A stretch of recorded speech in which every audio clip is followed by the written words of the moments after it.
Yang terhormat Sekretaris Direktorat Jenderal Pendidikan Vokasi, Kementerian Pendidikan, Kebudayaan, Riset, dan Teknologi, Bapak Dr. Wartanto. Yang terhormat Ketua Yayasan Al-Marisa Madani, Bapak Apoteker Dr. Andes Haji Saibuddin Agani. Yang terhormat Ketua Sekolah Tinggi Ilmu Farmasi Makassar, Ibu Dr. Nur Samsiar MSI. Dan yang kami hormati, para sivitas akademik serta peserta kuliah tamu yang berbahagia. Assalamualaikum warahmatullahi wabarakatuh.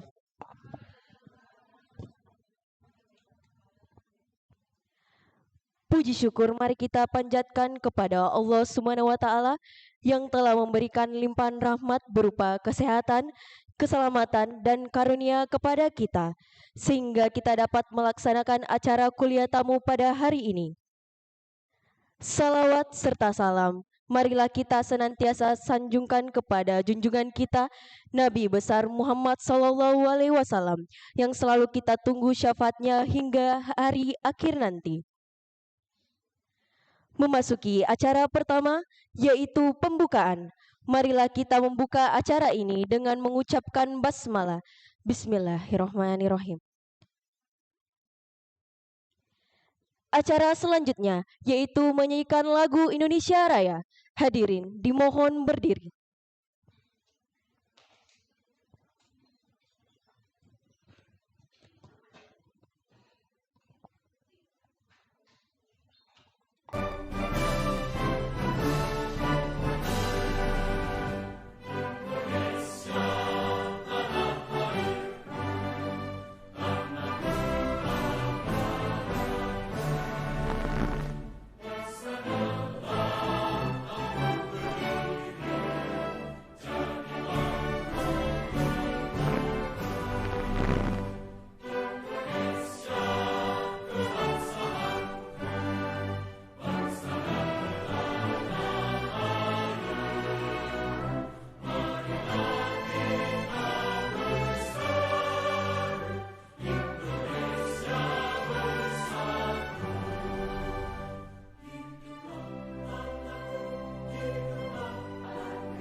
Hadirin disilahkan duduk kembali.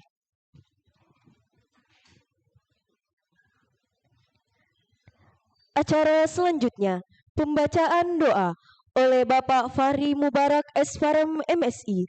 Kepada Bapak dipersilahkan.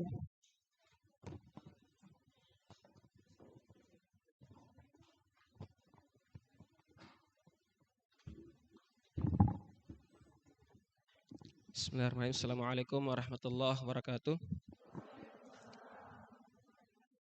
Sebelum memulai acara pada siang hari ini, mari kita sama-sama berdoa pada Allah Subhanahu wa taala. Semoga kegiatan pada hari ini diberikan keberkahan Allah Subhanahu wa taala.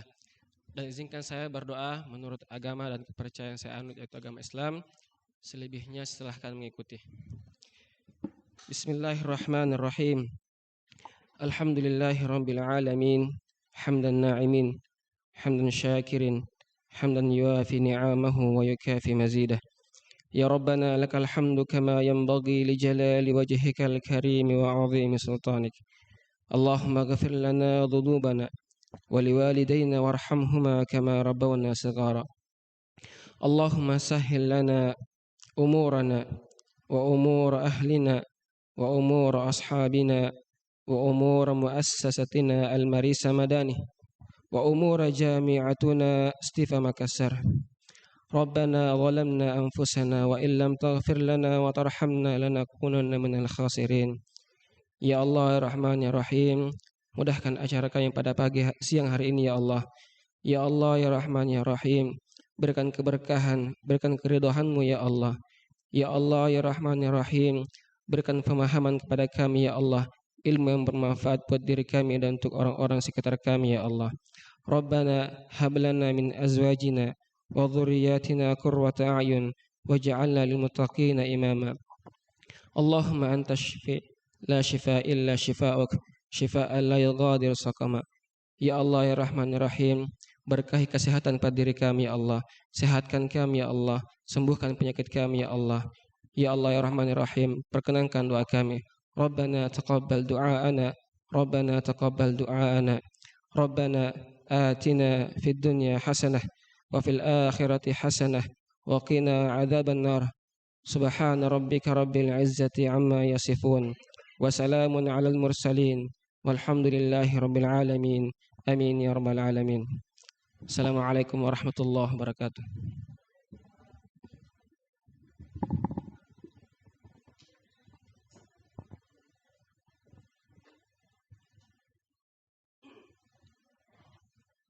Itulah tadi pembacaan doa oleh Bapak Fahri Mubarak Esparem MSI. Kepada Bapak diucapkan terima kasih.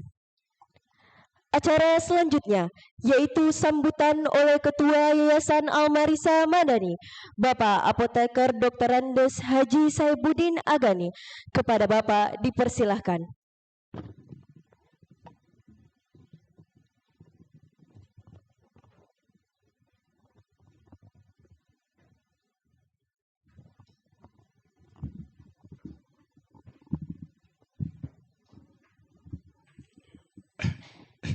Bismillahirrahmanirrahim.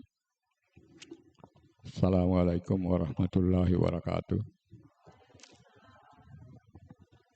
Bapak Dr. Wartanto, Sekretaris Direktorat Jenderal Pendidikan Vokasi, Kementerian Pendidikan, Kebudayaan, Riset dan Teknologi yang saya hormati.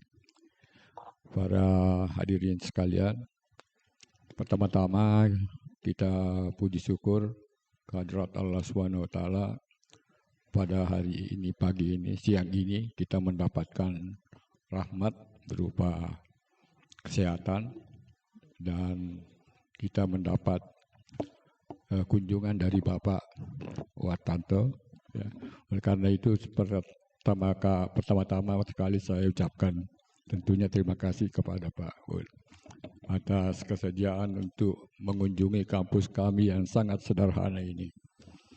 Jadi sebelum saya mungkin saya sedikit uraikan latar belakang kita Stiva ini. Jadi pada awalnya Pak Wartanto, Pak Sekretaris, Stiva ini hanya satu. Kita mulai dengan D3, Pak. Kita mulai dengan D3, Akademi Farmasi. Pada waktu itu isinya masih Departemen Kesehatan. Ya. Kenapa dari Departemen Kesehatan? Karena pada waktu itu ada kebijakan dari Menteri Kesehatan bahwa tenaga-tenaga kesehatan itu minimal harus D3. Jadi SMK tidak berlaku lagi, tidak diakui lagi sebagai tenaga kesehatan. Jadi kita melalui kesehatan dan kebetulan juga saya pernah di kesehatan jadi agak gampang. Saya cari gampangnya aja Pak. Ya, Alhamdulillah kita mulai dengan D3,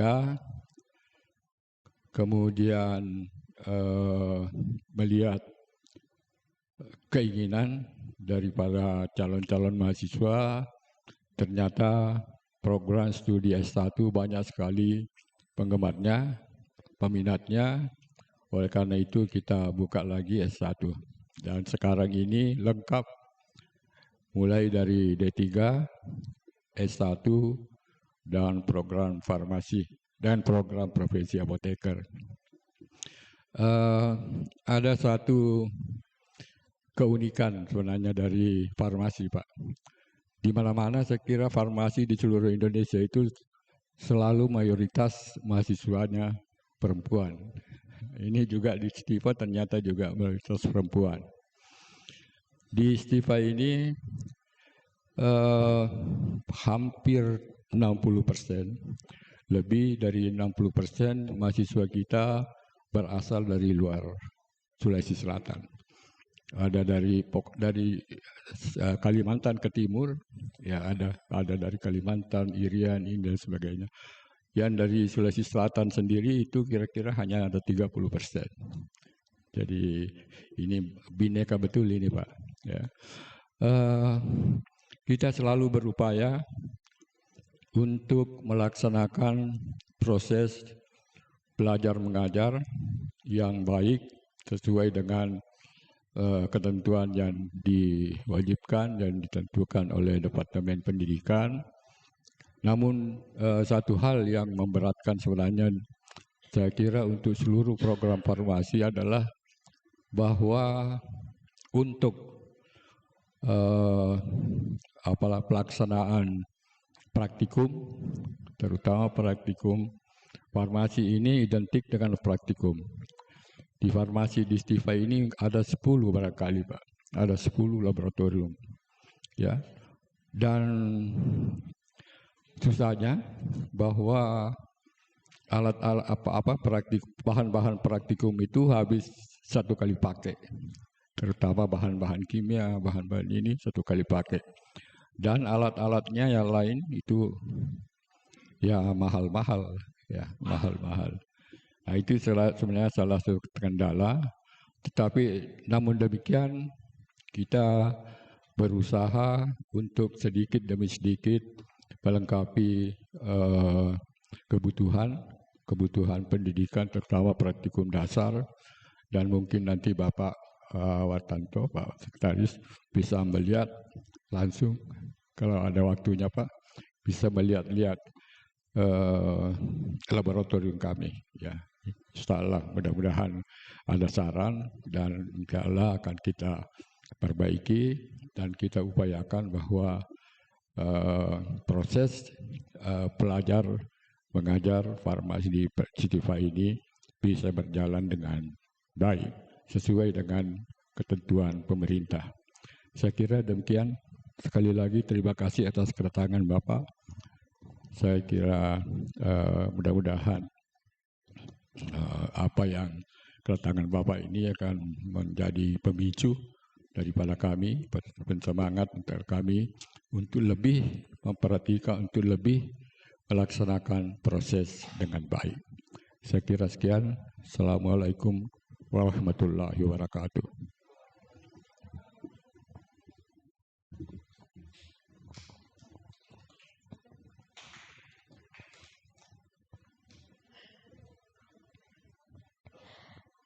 Itulah tadi sambutan oleh Ketua Yayasan Almarisa Madani. Kepada Bapak diucapkan terima kasih. Acara selanjutnya yaitu kuliah tamu yang akan dibawakan oleh Bapak Dr. Wartanto selaku Sekretaris Direktorat Jenderal Pendidikan Vokasi Kementerian Pendidikan, Kebudayaan, Riset, dan Teknologi. Dan moderator kita pada siang hari ini, Bapak Apoteker Sulham Esfarm MSI. Kepada Bapak dipersilahkan. Tes. Bismillahirrahmanirrahim. Ya. Assalamualaikum warahmatullahi wabarakatuh. Dan selamat siang semuanya. Ya, terima kasih atas kesempatan yang telah diberikan oleh MC. Ya, alhamdulillah ya masih semangat pada siang hari ini. Izinkan saya Sulham ya untuk bertindak sebagai pengarah ya moderator pada acara kuliah tamu pada siang hari ini. Bismillahirrahmanirrahim. Pertama-tama mari kita panjatkan puji dan syukur kehadirat Allah Subhanahu wa taala atas berkat rahmat dan hidayahnya lah sehingga kita bisa sama-sama ya pada siang hari ini bisa berkumpul untuk mendengarkan ya materi kuliah tamu yang akan dibawakan langsung oleh Bapak Dr. Wartanto. Ya, alhamdulillah beliau sudah hadir di tengah-tengah kita. Tentunya ini merupakan suatu ya kesempatan emas bagi kita. Ya, khususnya di sini kami sudah dijelaskan juga tadi oleh Bapak Ketua Yayasan bahwa di sini kami sudah memiliki pendidikan vokasi, Pak. Ada D3 Farmasi dan ini baru bergabung juga ada D3 Bidanan. Ya, tentunya ini kami harap juga dari Bapak Ibu tim pengajar atau peserta diharapkan untuk partisipasi aktif ya, supaya ini kita memanfaatkan momen mumpung kita kedatangan pemateri yang sangat luar biasa pada hari ini. Ya. Sebelum kita mulai Pak, izinkan saya untuk membacakan CV beliau. Ya, Bapak Dr. Wartanto, ya, beliau merupakan Sekretaris Direktur Jenderal Pendidikan Vokasi. Ya, lahir di Pati 9 Oktober 1963, menyelesaikan S1 di IKIP Semarang pada program pendidikan PLS tahun 1986, S2 di STIE pada program Magister Manajemen tahun 1999, dan S3 di Universitas Negeri Semarang pada program Manajemen Pendidikan tahun 2007. Karirnya dimulai dengan menjadi Kepala BPKB Provinsi Jawa Tengah pada tahun 1998 sampai 2002, Kepala BPP LSP Ungaran, Semarang pada tahun 2006 sampai 2009, Direktur Pembinaan Kursus dan Pelatihan di Jetpaudi 2010 sampai 2013, Direktur Pembinaan Pendidikan Masyarakat pada tahun 2013 sampai 2015, Sekretaris di Jetpaud dan Dikmas pada tahun 2015 sampai 2019. Kemudian sejak Januari 2020 sampai sekarang menjabat sebagai Sekretaris Direktoral Jenderal Pendidikan Vokasi. Mungkin itu kurikulum vitae dari beliau, tentunya dari beberapa pengalaman yang sangat luar biasa, mungkin kita bisa manfaatkan bersama. Mungkin untuk tidak banyak mengulur waktu, saya persilakan kepada Bapak Dr. Wartanto untuk memaparkan materinya. Ya, siap. Silakan, Pak.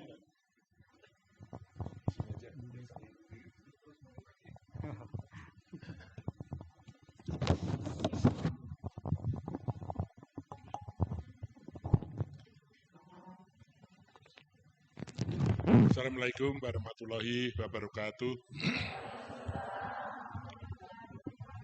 Selamat siang, salam sejahtera untuk kita bersama. Om Swastiastu, Namo Buddhaya dan salam kebajikan.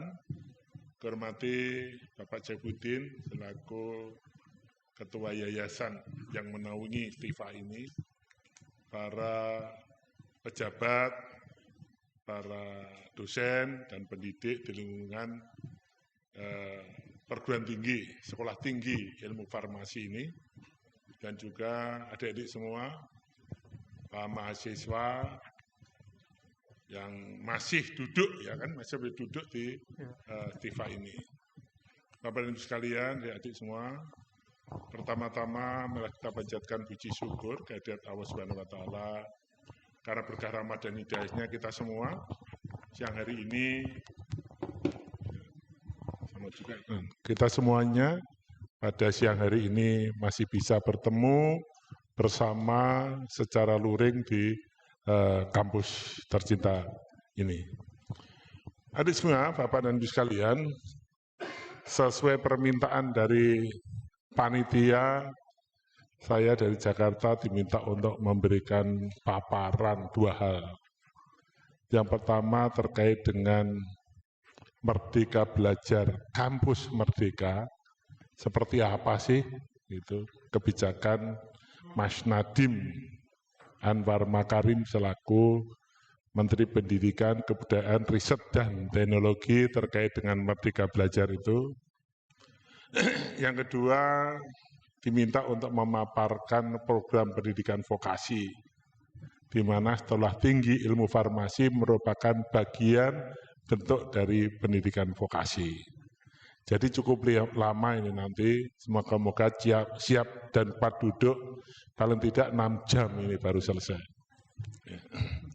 Ini saya judul Merdeka Belajar Kampus Merdeka, MBKM singkatannya, dan pendidikan vokasi.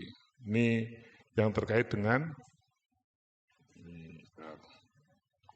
Nah, ini muka-muka yang belakang kelihatan ya. Kalau nggak kelihatan, dengarkan saja nggak apa-apa. Jadi pemerintah itu memiliki 4 pilar visi Indonesia tahun 45. Jadi tahun 45 itu tahun yang spesial untuk merayakan 100 tahun Indonesia merdeka. Masa sih 100 tahun kita belum mencapai tujuan yang diharapkan? Nih, ada beberapa hal, nih teman-teman semua, adik-adik, kelihatan nggak ya? Nah ini. Jadi yang pertama ini maunya pemerintah itu membangun manusia yang menguasai ilmu dan pengetahuan teknologi. Itu pertama. Jangan sampai Indonesia ketinggalan dengan negara lain. Negara lain sudah lari sampai ke bulan, kita aja belum menguasai teknologi apapun, itu yang sangat keterlaluan Indonesia. Nah ini penguasaan teknologi penting. Sumber daya manusia ditingkatkan, tapi penguasaan teknologi penting juga. Yang kedua, misalnya pembangunan ekonomi berkelanjutan. Indonesia maunya ekonomi Indonesia itu terus meningkat.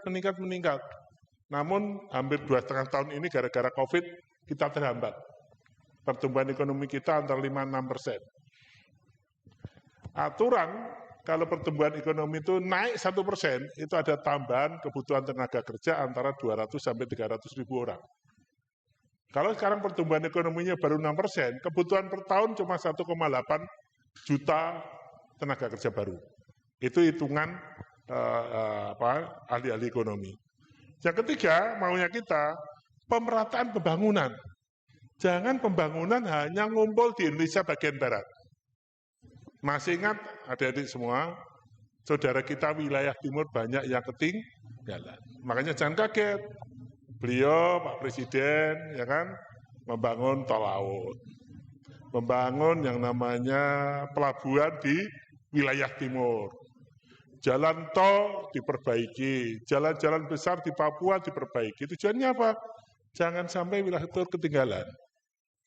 Akhirnya nanti terjadi urbanisasi, orang-orang di wilayah yang kekurangan lari ke Jakarta semua. Jakarta dipindah di IKN, nanti lari di IKN semua. Ini yang tadi, dan yang keempat, maunya Indonesia adalah pemantapan ketahanan nasional, NKRI harga mati. Jangan sampai kita hebat, kita maju, tapi negaranya bercerai-berai. Nah, 4 pilar inilah adik-adik yang harus kita ketahui, dan ini menjadi sasaran kita. Kita punya, adik-adik mungkin termasuk generasi milenial nih. Generasi milenial itu ada generasi hampir yang sekarang jumlahnya 71,51 ribu orang, 71.051.051 ribu orang. Itu generasi milenial. Besar. Nah, generasi milenial inilah yang akan nanti mengganti posisi kita semua. Kita sudah saatnya harus turun ini. Beliaunya Pak Saifuddin sudah 77 tahun. Ya kan? Saya sudah hampir 60. Saatnya turun, yang ganti generasi adik-adik semua. Nah ini nanti di bawahnya ada generasi lagi teman-teman kalian. Generasi Z. Yang lain pada tahun 90-an. 97 sampai 2012. Sekarang dia adalah usia 8 sampai 23 tahun. Ini ada antri generasi ini. Dan nanti pelajari di bawahnya. Post generasi Z. Yang sekarang usianya anak 7 tahun PAUD. Jadi generasi ini silih berganti. Kita turun generasi milenial. Milenial turun generasi Z. Kalau ini tidak dibekali dengan berbagai ilmu pengetahuan dan teknologi, dikhawatirkan Indonesia besok akan terjadi kemunduran. Oleh sebab itu pemerintah mati-matian betul untuk membekali adik-adik dengan berbagai pendidikan yang sesuai dengan passion-nya dan kebutuhan pasar. Inilah harapan pemerintah kita ke depan.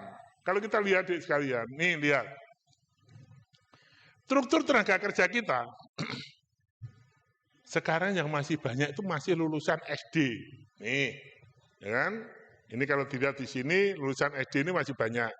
Jumlahnya hampir 37 sampai 40 juta orang. Persen. Dan sekalian, kalau berikutnya yang masih banyak adalah SD SMP. Nih SMP, SMA, ini misalnya. Yang diploma sedikit sekali.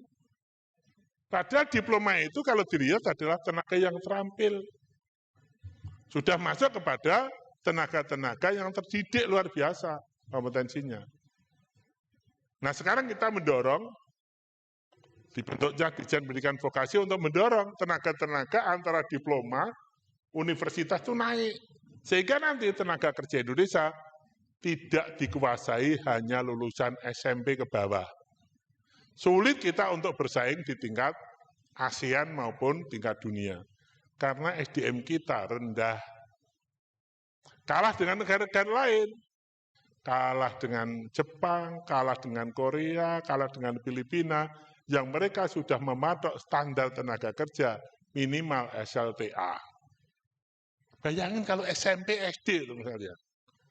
Jadi tenaga kerja pun nggak bisa mikir karena pendidikannya rendah. Jadi tenaga kerja pun dia bisa mengembangkan karena tenaga kerjanya pendidikannya rendah. Oleh sebab itu sekarang digenjot sangat benar, minimal SLTA, diploma, sarjana. Ini harapan pemerintah kita. Kalau lihat tenaga pengangguran kita, adik semua, yang masih banyak itu adalah lulusan SMA, SMK. Pengangguran tertinggi di situ. Makanya pemerintah sekarang membuat program SMK Pusat Keunggulan. Wajib kerjasama dengan industri. Tujuannya apa? Supaya anak-anak yang sekolah di SMK itu kerjasama dengan industri, lulusannya punya kompetensi sesuai yang diharapkan oleh industri. Ujung-ujungnya banyak terserap di industri, gitu. Termasuk sekarang kewajiban satuan pendidikan vokasi harus kerjasama dengan dunia usaha dan industri. Tujuannya dikerjakan bersama industri, mulai kurikulum, SDM-nya, sarplasnya, pembelajarannya, magangnya. Akhirnya lulusannya sesuai dengan keinginan, kebutuhan industri, dan banyak yang diserap di industri. Mengapa sekarang jadi seperti itu? Adik-adik sudah melihat sekarang, ini sudah era globalisasi. Artinya tenaga kerja dari luar negeri boleh bekerja di Indonesia. Sekarang yang jadi taruhan adalah kualitas SDM. Mana yang bermutu, mana yang berkualitas, itu bisa diterima di negara lain. Nah kalau adik-adik hanya sekedar pokoknya sekolah, lulus, yang nganggur lagi, ngapain? Harus benar-benar sekarang pendidikan kita pertaruhkan. Nah ini tantangan pembangunannya kalau adik sekalian. Di era sekarang, adik sekalian kan, kita dihadapkan terkait dengan masalah teknologi informasi. Ke depan ada 3 tantangan besar, sekarang pun sudah mulai, yang barangkali kita lupa bahwa di depan kita ini sudah berubah luar biasa karena hadirnya teknologi informasi. Yang pertama tantangannya adalah digitalisasi. Semua orang tidak bisa lepas yang namanya handphone, Pak, salah satunya. Adik-adik mau nggak? Enak mana pacarnya ditinggal daripada HP-nya ditinggal? Pilih mana? Pilih pacar kan? Ganti nggak apa-apa, apalagi bapak-bapak, ibu-ibu. Enak HP-nya yang dibawa daripada istrinya dibawa.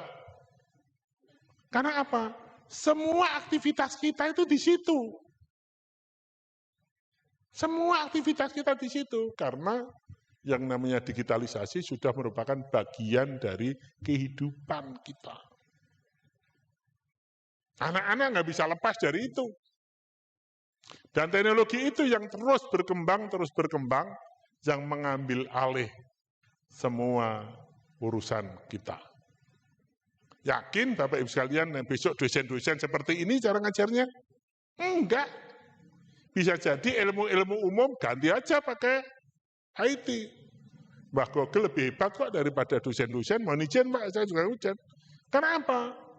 Banyak dosen-dosen kita, guru-guru kita, pendidik kita, ilmunya yang ketinggalan.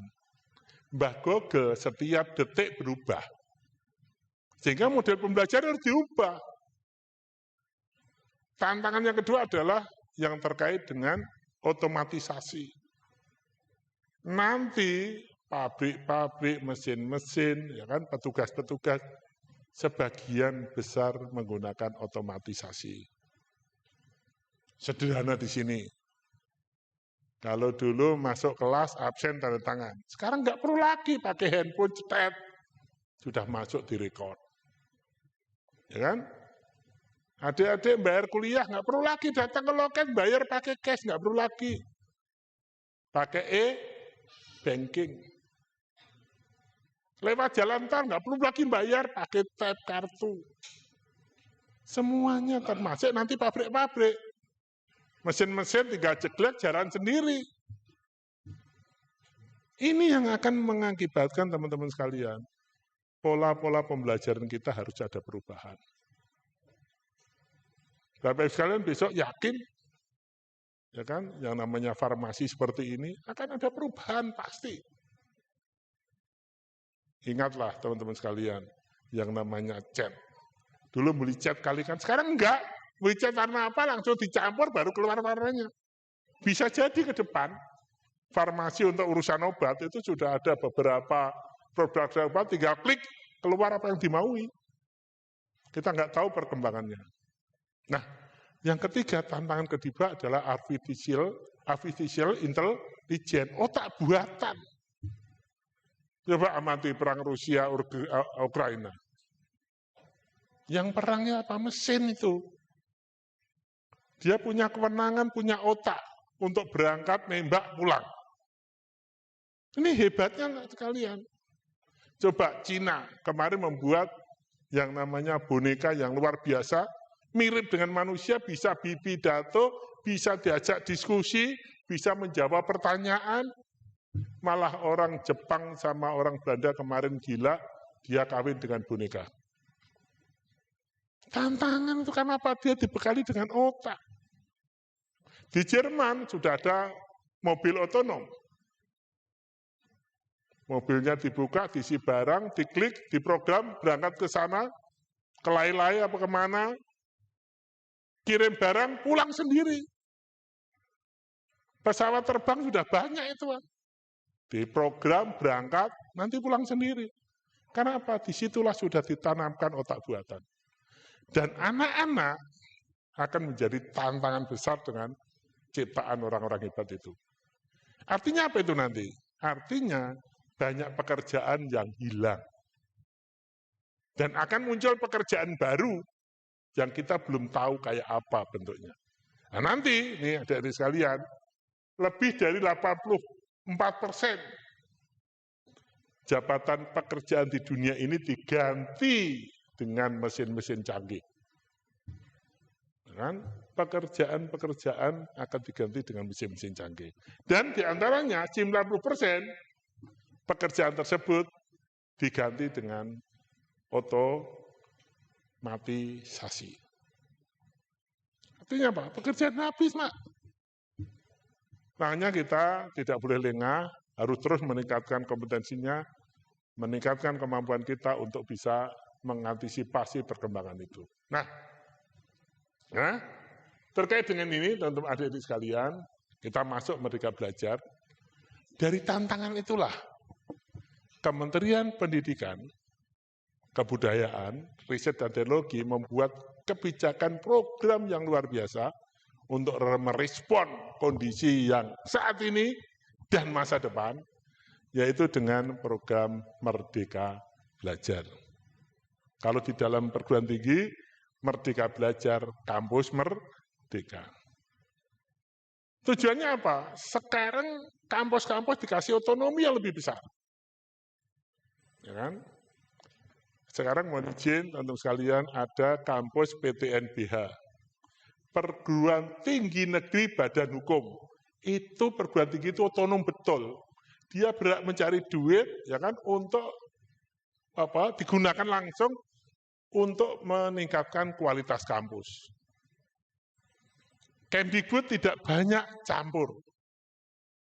Mereka ngurus dirinya sendiri, dan kita kementerian tidak membiayai gaji, membiayai operasional, enggak lagi. Dia cari sendiri. UGM setiap tahun ini bisa memperoleh dana 2,5 triliun UGM itu. Undip itu 1,8 triliun. Dari mana? Dari kemampuan dia bidang penelitian, pengembangan, produk, uang kuliah mahasiswa, punya rumah sakit, punya mall, punya pom bensin. Semuanya untuk pengembangan mereka sendiri. Dan Dikbud tidak ikut campur. Ini hebatnya.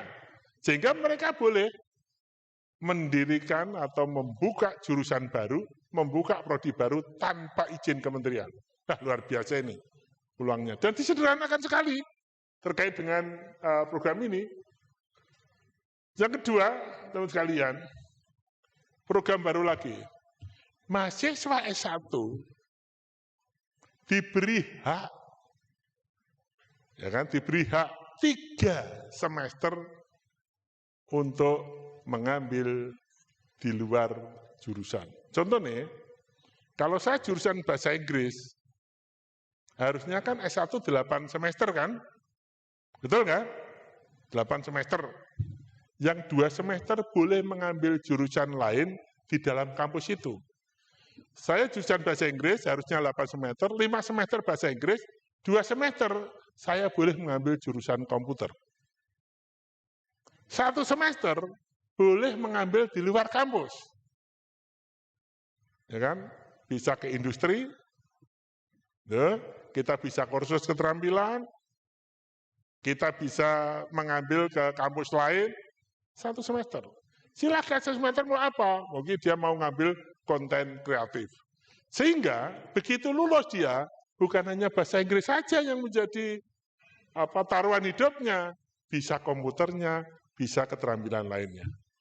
Karena ini bentuk masa depan itu tidak hanya ditentukan oleh kampus, tapi anak-anak punya andil menentukan masa depannya. Tapi ini di luar jurusan kesehatan dan pendidikan.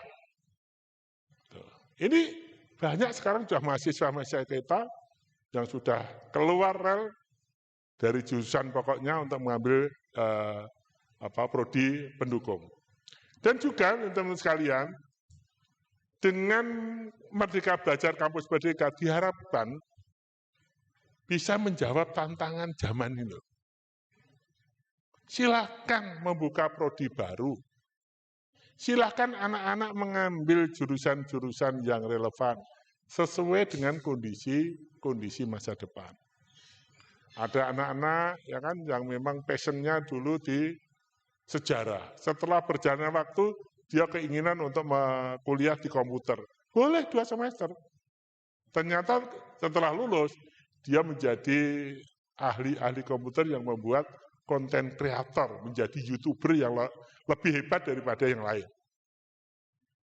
Dan banyak itu.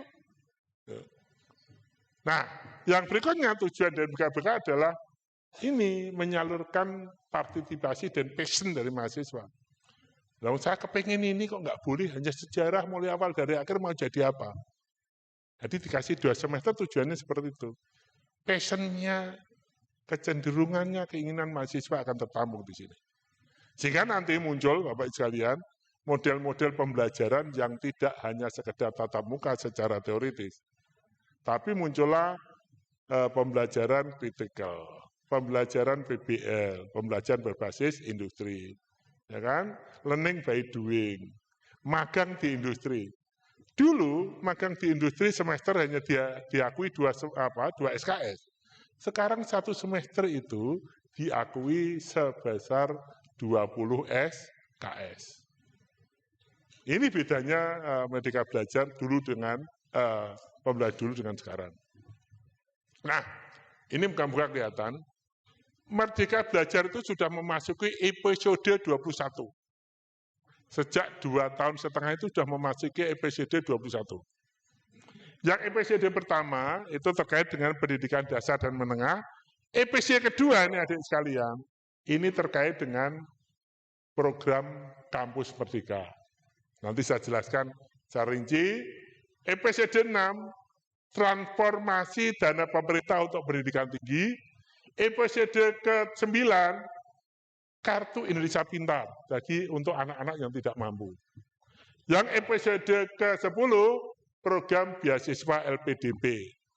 Jadi anak-anak adik-adik boleh asal pinter bahasa Inggrisnya bagus, mau kuliah ke luar negeri, LPDP siap membiayai. Kan? Nih, terus juga episode ke-11, ini yang nanti saya jelaskan tersendiri, Kampus Merdeka Vokasi. Nanti khusus ini, banyak. Dan juga episode 14, ini adalah kampus itu harus bebas dari kekerasan seksual. Tidak boleh ada kekerasan seksual. Kejadian mungkin di TV pernah mendengar, dosen dengan mahasiswa, mahasiswa dengan mahasiswa. Kampus dikasih kewenangan untuk menindak kalau terjadi itu, tapi kampus diberi tanggung jawab untuk melakukan pencegahan. Nah, yang terakhir adalah episode 20, praktisi mengajar. Jadi yang sekarang ngajar tidak hanya dosen, tapi boleh dari industri untuk menjadi pengajar, karena mereka pengalaman di bidangnya. Kalau dosen, ilmunya banyak, pengalamannya kalah dengan praktisi. Yang berikutnya, terakhir ini adalah dana abadi perguruan tinggi. Di dunia pendidikan itu ada dana abadi yang diambilkan dari dana pendidikan, sekarang sudah 100 triliun, bunganya itu dikelola LPDP. Ya kan? Dan dana pendidikan itulah yang digunakan sebagian besar untuk beasiswa. Nah, coba kita track satu ya, ini aja. Nah ini Merdeka Belajar episode kedua. Merdeka Belajar itu memberikan otonomi perguruan tinggi yang lebih luas, terutama untuk BTNBH. Ini khusus untuk kampus negeri. Yang kedua, kemudian dalam akreditasi. Jadi kalau di sini, Pak, Ibu sekalian, akreditasinya sudah habis, segera diusulkan. Segera diusulkan. Dan sekarang lebih disederhanakan prosesnya, lebih dipercepat prosesnya. Ini sekarang ini kita mempercepat betul layanan itu, terus juga hak mahasiswa untuk memberikan masa depan, saya katakan tadi, 3 semester untuk S1, dia bisa menentukan jurusan yang pendukung yang diharapkan. Terus yang keempat nih, sekalian, otonomi perguruan tinggi negeri yang masuk BTNBH. Ini memang lebih banyak pada pendidikan negeri. Nah ini yang kedua, transformasi dana pemerintah untuk pendidikan tinggi ini tentu sekalian. Sekarang semua perguruan tinggi negeri diukur kualitasnya menggunakan 8 indikator kinerja utama. Jadi nggak tahu kalau di swasta, kalau di negeri ada teman-teman sekalian. Jadi yang diukur adalah pertama adalah terkait dengan lulusan mendapatkan pekerjaan yang layak. Jadi ada namanya tracer tadi, studi penelusuran. Pamannya kampus di sini, ini cara ngukurnya yang pertama. Kalau kampus ini setiap tahun meluluskan 200 anak saja, 200 anak, dalam jangka 1 tahun diukur. Dari 200 yang lulus itu berapa yang bekerja, di mana, kapan, berapa yang berwirausaha. Kalau dari 200 ternyata hanya 50 yang bekerja dan berwirausaha, maka kinerja dari kampus ini hanya 25%. Karena untuk mendirikan kampus seperti ini, pasti bertanggung jawab supaya lulusannya bekerja atau berwirausaha. Semua kampus kita ukur menggunakan pola ini, Mas. Yang kedua, mahasiswa mendapatkan pengalaman di luar kampus seperti tadi. Boleh magang, boleh kuliah tempat lain, itu kita ukur. Yang ketiga, dosennya juga. Dosen berkegiatan di luar kampus. Tujuannya apa kok dosen harus di luar kampus? Pengalaman. Dosen yang mau belajar di industri, dihargai betul, dinilai itu. Dosen yang mau magang di luar negeri, kita nilai itu. Karena setelah dia pulang punya pengalaman baru, diajarkan pada siswa, siswanya mendapatkan pengalaman yang luar biasa. Itu diukur. Yang keempat, terkait dengan praktisi mengajar dalam kampus. Para praktisi-praktisi, pengelola-pengelola, para orang-orang hebat dari industri, kita tarik, kita biaya untuk ngajar di kampus. Tujuannya apa? Dia bisa mentransfer pengalamannya, mentransfer skill-nya dari industri ke kampus. Kita biayai. Sebagai salah satu tolok ukur keberhasilan dari perguruan tinggi. Yang kelima, hasil kerja dosen yang digunakan masyarakat. Jadi kalian, mohon Bapak sekalian dosen, di tempat kita sekarang di Kemdikbud, terutama yang vokasi, dosen tidak lagi membuat karya tulis yang hanya untuk konsumsi perpustakaan.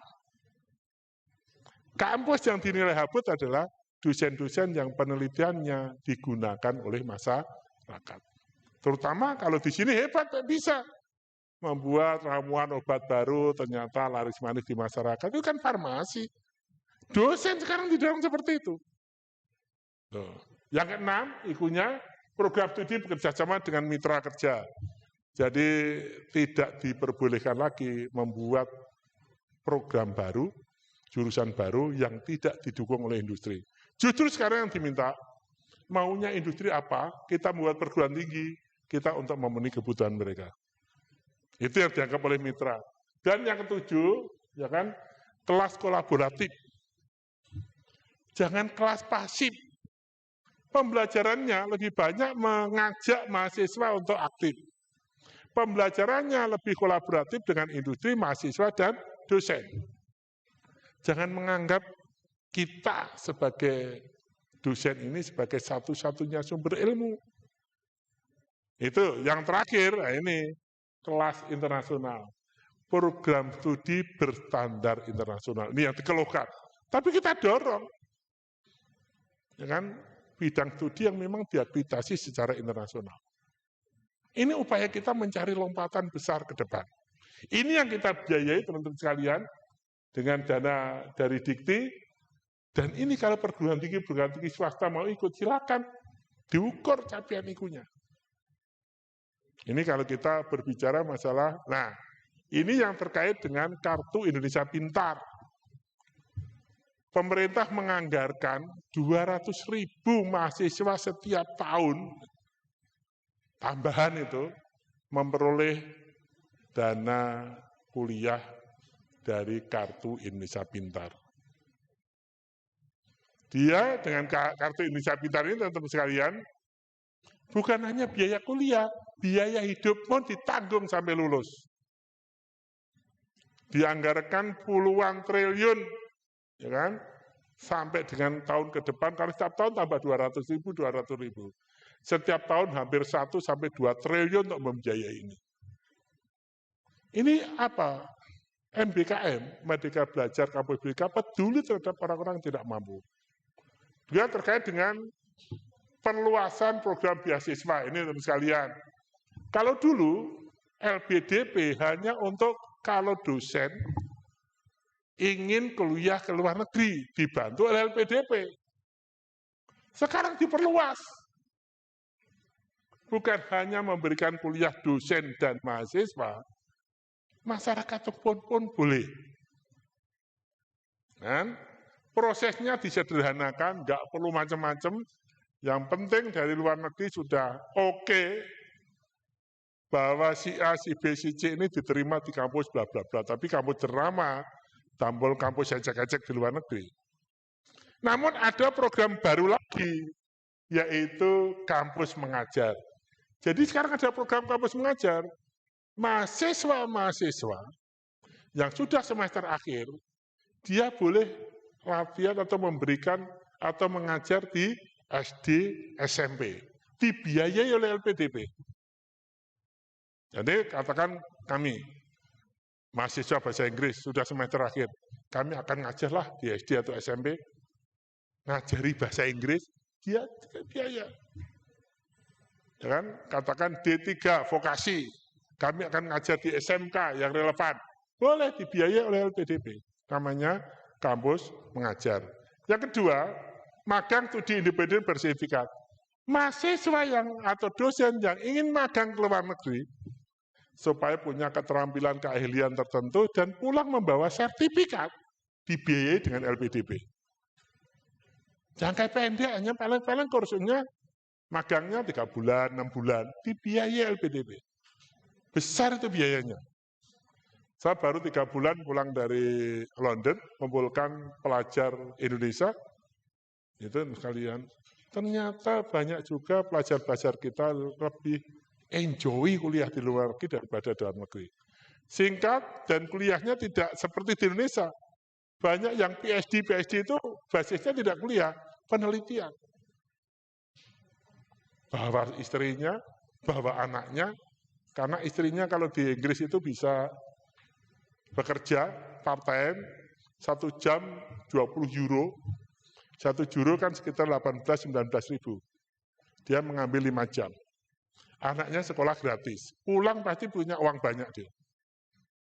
Ini bagi ada anak yang memang benar-benar kemampuan baca Inggrisnya bagus.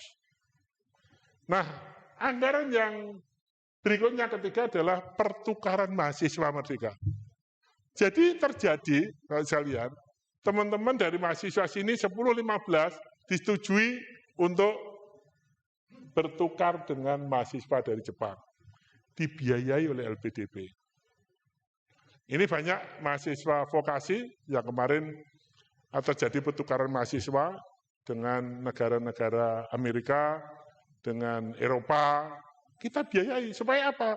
Anak-anak kita punya pengalaman perubahan teknologi di negara-negara maju. Kalau dia di Indonesia saja, ininya enggak kemana orang tidak bisa berkembang lebih banyak. Imajinasinya kurang.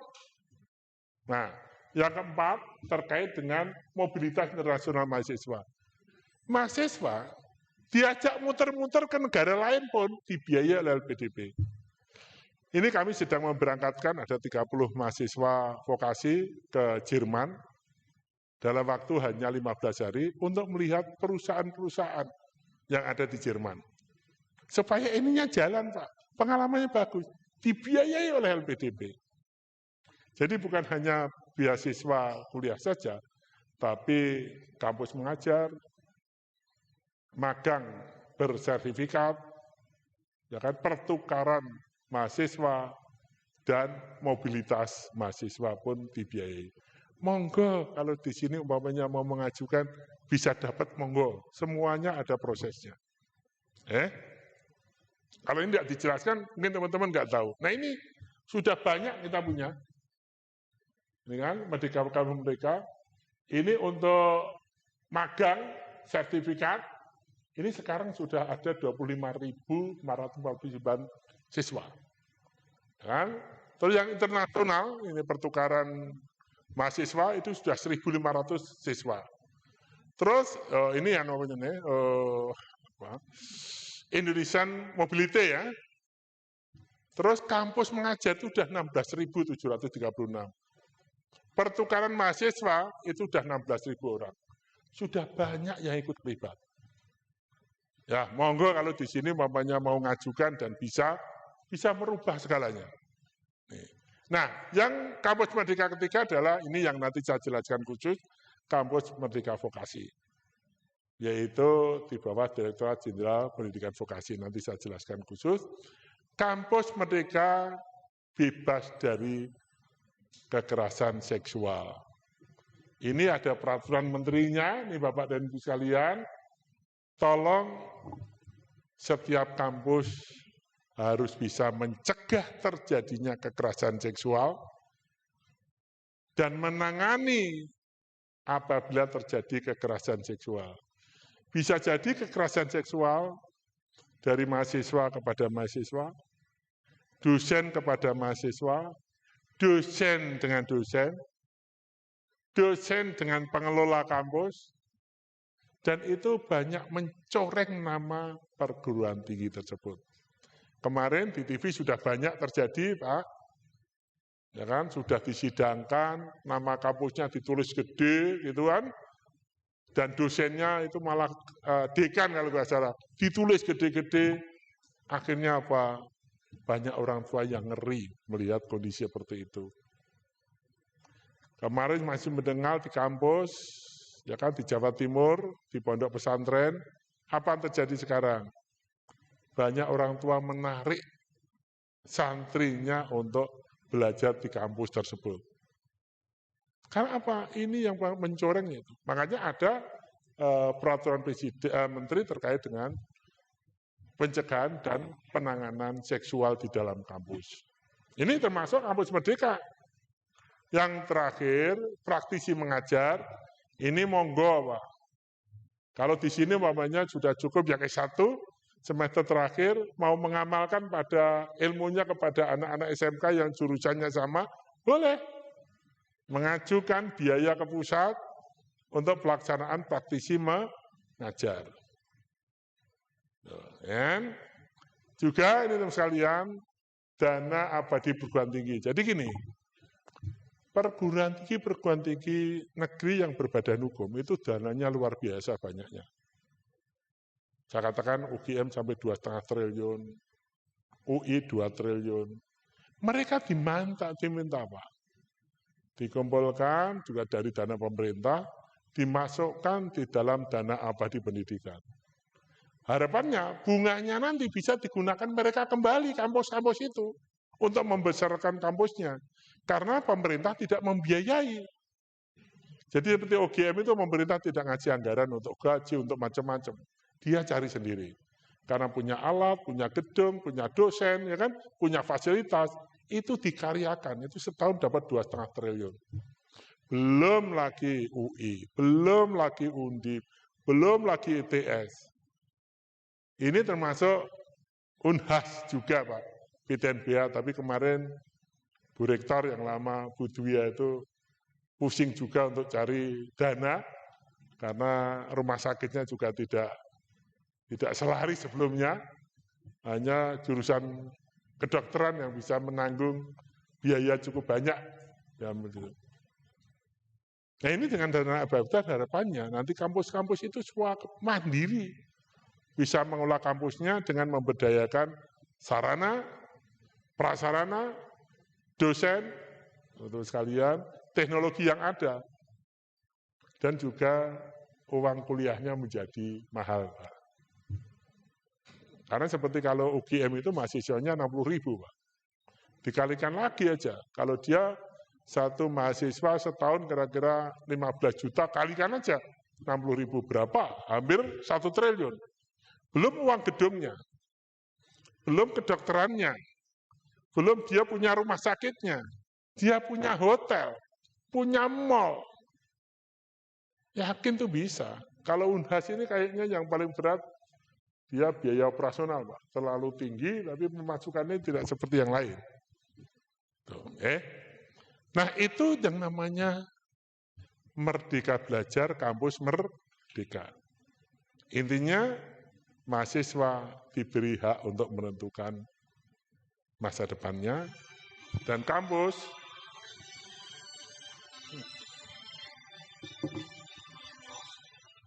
mohon maaf nih, teman Bu Rektor.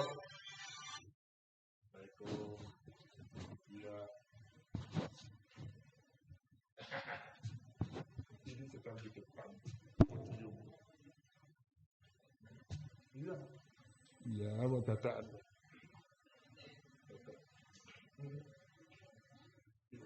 Pak.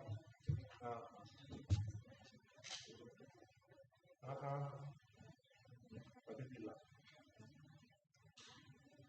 Itu tentang MPKM, juga belajar. Gimana ya? Karena Jakarta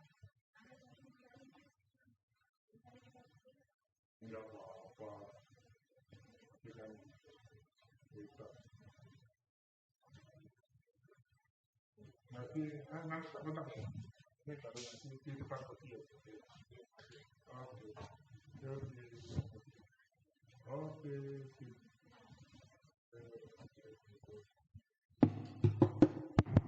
Maaf ini Bu Dwi ya Pak. Jadi mantan rektor Unhas. Tadi kontak pasti. Teman lama itu kan SMA dia. Dia waktu itu kan orang tuanya di Pati Pak, Jawa Tengah.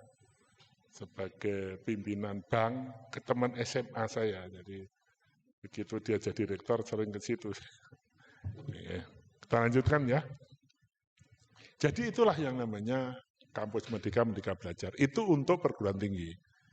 yang mulai pendidikan dasar menengah banyak itu kebijakannya beliau. Ya kan? Banyak dan alhamdulillah bisa merubah pendidikan kita saat ini dan merespon kondisi masa depan. Oke, lanjut Mas, kita masuk ke vokasi. Yuk. Kita ayo enter langsung. Habis. Nah, ini pendidikan vokasi. Adik-adik mungkin tanya, apa sih vokasi itu? Ya ini saya jelaskan dulu. Next, Mas. Ada perbedaan pendidikan akademis dan pendidikan vokasi. Yuk enter, Mas. Jadi kalau pendidikan akademis, adik-adik sekalian, yaitu pendidikan yang ingin mencetak anak-anak sudah belajar apa. Jadi contohnya jurusan sejarah.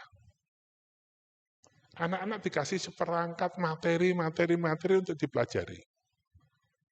Setelah itu dia diuji dengan ujian benar salah, jawaban singkat, menjodohkan, dan lain sebagainya. Anak-anak bisa mengerjakan kira-kira nilai bisa 6 dari 10 pertanyaan. Itu mereka dianggap lulus. Yang lulus dikasih ijazah. Lain kalau dengan pendidikan vokasi. Nggak bisa, Mas. Halo? Nggak bisa. Nah ini kan tidak ada. Kalau pendidikan vokasi adalah mendidik anak-anak untuk bisa apa. Kita kalau tadi belajar apa, kalau ini bisa apa. Sehingga proses belajarnya 60% minimal praktek, 40% maksimal teori. Anak-anak harus banyak praktek, pasti memiliki laboratorium. Nah, mereka diuji, ujinya adalah uji kompetensi. Uji kompetensi nggak ada nilainya, hanya 2 peluangnya. Kompeten atau tidak kompeten. Yang kompeten diberi namanya sertifikat kompetensi sebagai syarat untuk bekerja. Jadi sertifikat kompetensi itu menunjukkan kompetensi seseorang yang dimiliki untuk melaksanakan pekerjaan di bidangnya. Nah, bedanya itu. Nah, kalau sekolah vokasi, pasti dia belajar sebagian akademis, sebagian besar vokasi. Dapat ijazah, dapat sertifikat. Kalau sekolah-sekolah umum nggak dapat sertifikat, hanya dia dapat ijazah. Di situ bedanya kalau kita melihat akademis dan vokasi. Next, Mas. Nah, terkait dengan itu pertanyaan kita, mengapa harus sekolah di vokasi? Pertanyaan kita itu mengapa harus sekolah di vokasi? Nah, adik-adik sekalian, Bapak-Ibu sekalian, sekarang kita sudah masuk era globalisasi. 2015 kemarin masuk pasar bebas ASEAN. Sekarang 2020 kemarin masuk pasar bebas dunia. Di mana tenaga kerja boleh keluar masuk suatu negara, barang bebas keluar masuk suatu negara, informasi bebas keluar masuk suatu negara, investasi bebas keluar masuk suatu negara. Negara-negara yang punya kualitas tinggi, SDM-nya memenangkan persaingan.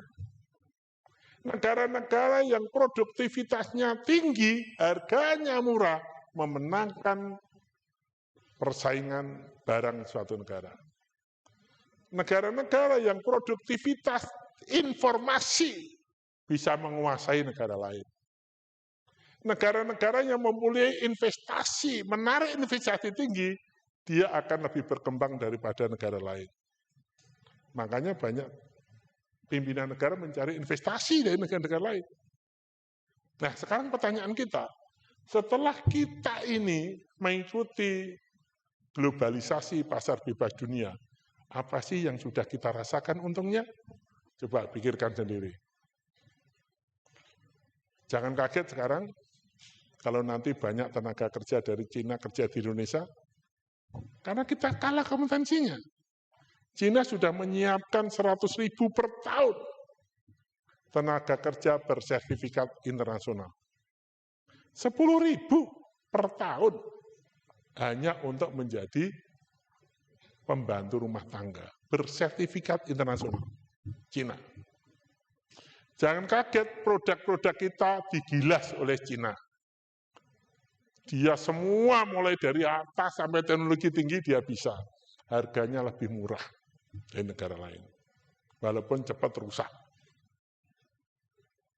Jangan kaget teman-teman sekalian, perkembangan ekonomi terbesar Cina 2 digit. Di atas 10%, kita baru 6%. Tuh, yang harus dipikirkan teman-teman seperti itu. Nah, yang kedua, saya katakan tadi, tantangan teknologi di dunia kerja lebih cepat perkembangannya daripada dunia pendidikan. Bayangkan besok, Bapak sekalian, 5 tahun, 10 tahun lagi, mobil-mobil manual ini sudah hilang semua. Bensin, solar, sudah nggak ada lagi. Semua akan tergantikan oleh mobil listrik. Dampaknya apa? Pom bensin hilang. Bengkel-bengkel tutup. Ya kan? Orang-orang yang biasanya montir-montir hilang. Sekolah-sekolah pendidikan yang terkait dengan montir-montir manual nggak laku. Gimana kalau sekarang dia ikuti kuliah otomotif, 5 tahun nggak ada pekerjaan. Sudah nggak ada lagi lapangan. Semua diganti dengan mobil listrik. Ini kenyataan betul, teknologi akan merubah segalanya nanti. Nah, nanti dengan sendirinya teman-teman sekalian, dari gambaran itu, banyak orang kehilangan pekerjaan. Pekerjaan banyak hilang, muncul pekerjaan baru. Nanti teknisi elektronik akan menjadi royoan. Mungkin sekarang kedokteran ya, masih ramai. Sebentar lagi kedokteran, dokter umum kalah. Lah orang datang ke dokter, tanyain sakitnya apa, pilek-pilek, pusing-pusing, kasih obat pulang. Dikasih resep pulang. Mbah Google lebih pinter nanti. Ya kan? Mbah Google lebih pinter. Kok tanggal 25 katanya pusing-pusing, ini ketahuan ini. Uangnya habis ini. Itu yang terjadi. Sehingga teman-teman sekalian, adik sekalian, tantangan ini harus direspon oleh pendidikan vokasi. Yang terakhir, coba lihat, pengangguran kita Pak, masih tinggi. Ditambah lagi sekarang dengan adanya COVID-19, tambah lagi pengangguran kita. Kita hampir 7% dari jumlah angkatan kerja. Yang kemarin dikatakan jumlah angkatan kerja 141 juta orang. Kita 7%-nya. Kalau sampai mendekati 10%, kita bisa chaos seperti Sri Lanka. Makanya pemerintah berupaya betul, pendidikan vokasi menjadi acuan kita untuk menyelesaikan masalah-masalah tantangan-tantangan ini. Nih, itulah yang kita gambarkan, adik-adik semua, yang terkait dengan vokasi. Dan ini, Ditjen Pendidikan Vokasi ini bukan hanya ngurusi sekolah tinggi. Ada politeknik, akademi komunitas, sekolah tinggi, kampus-kampus yang mendirikan sekolah vokasi, sekolah menengah kejuruan yang 14.000, lembaga kursus yang hampir 18.000, itu di bawah bimbingan Ditjen Pendidikan Vokasi.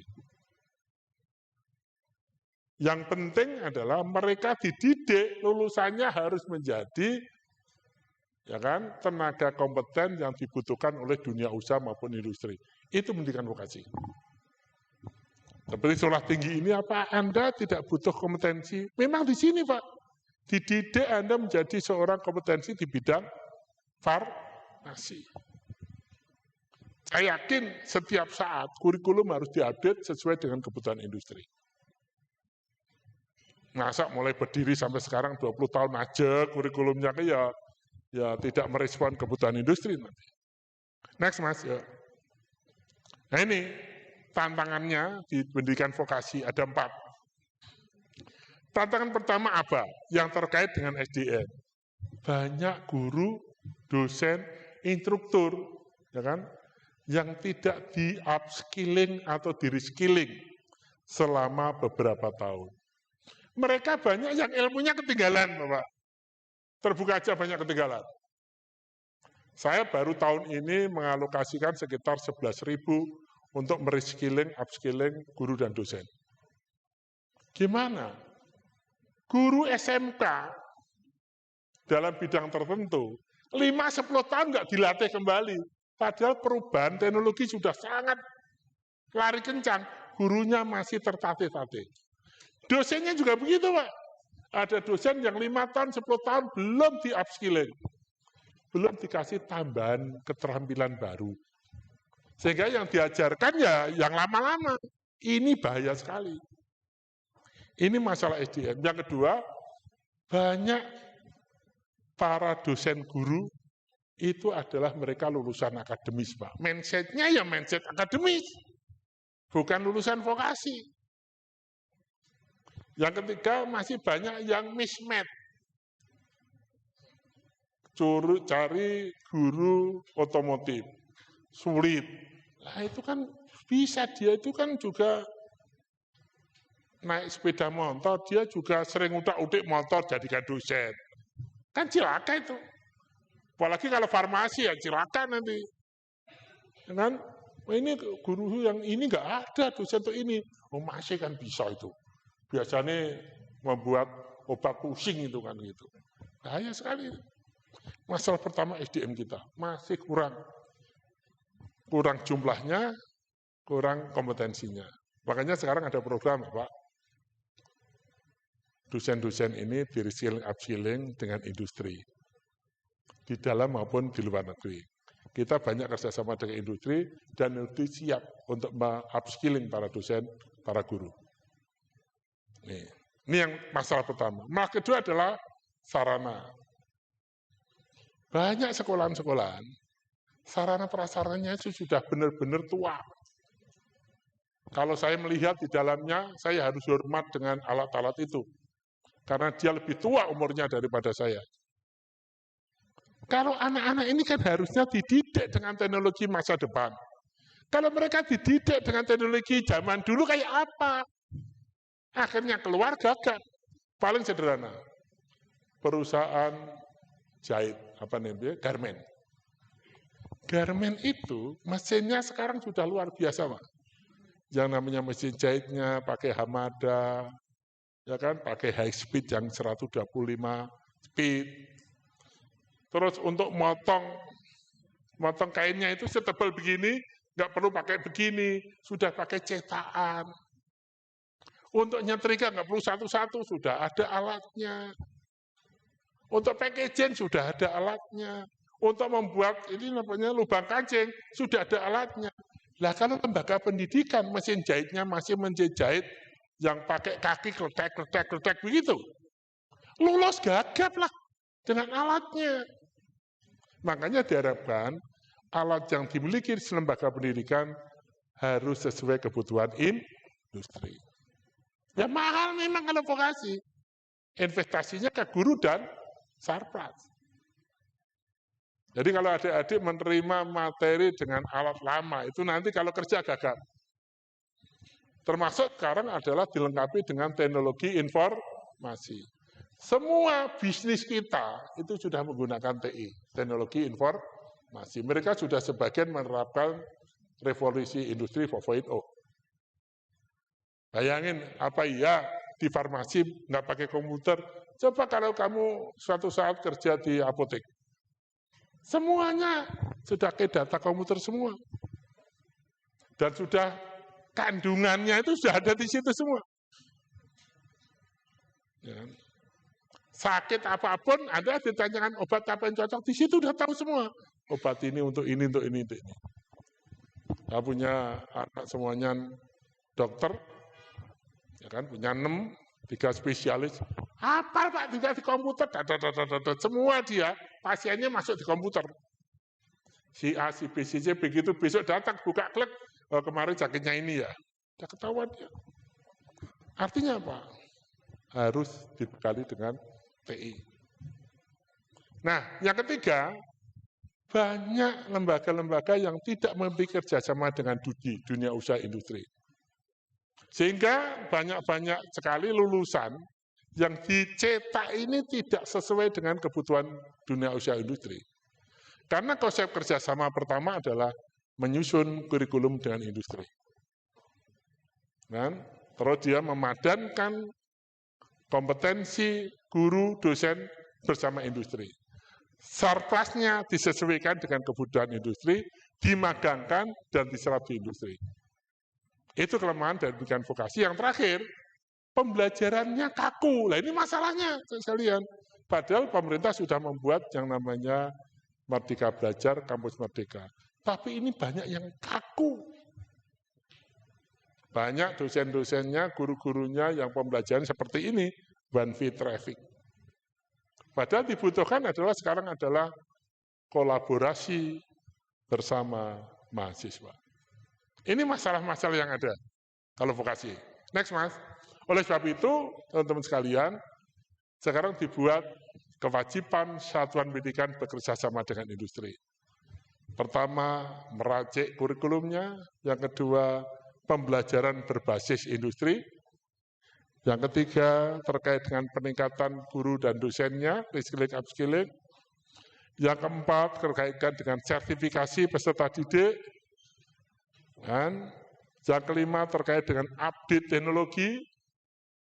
Dan keenam, teaching factory. Ketujuh, terkait dengan permagangan. Dan terakhir, penyerapan lulusan.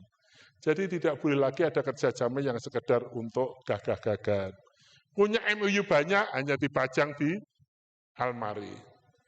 Punya MOU hanya sekedar untuk magang, tapi dilihatlah. Mulai dari kurikulum, dari sampai dengan penyerapan itu dilakukan. Itu yang ada di vokasi sekarang. Kalau mendirikan jurusan baru, prodi baru, wajib melampirkan dukungan dari industri, kerjasama dengan industri. Next, Mas. Yuk. Nah, inilah harapan kami setelah kita tahu vokasi begitu banyak hal. Tolong yang pertama, marilah pendidikan kita dilakukan perubahan. Perubahan betul. Saya membuat 5 hal perubahan yang saya amati dari berbagai perguruan tinggi.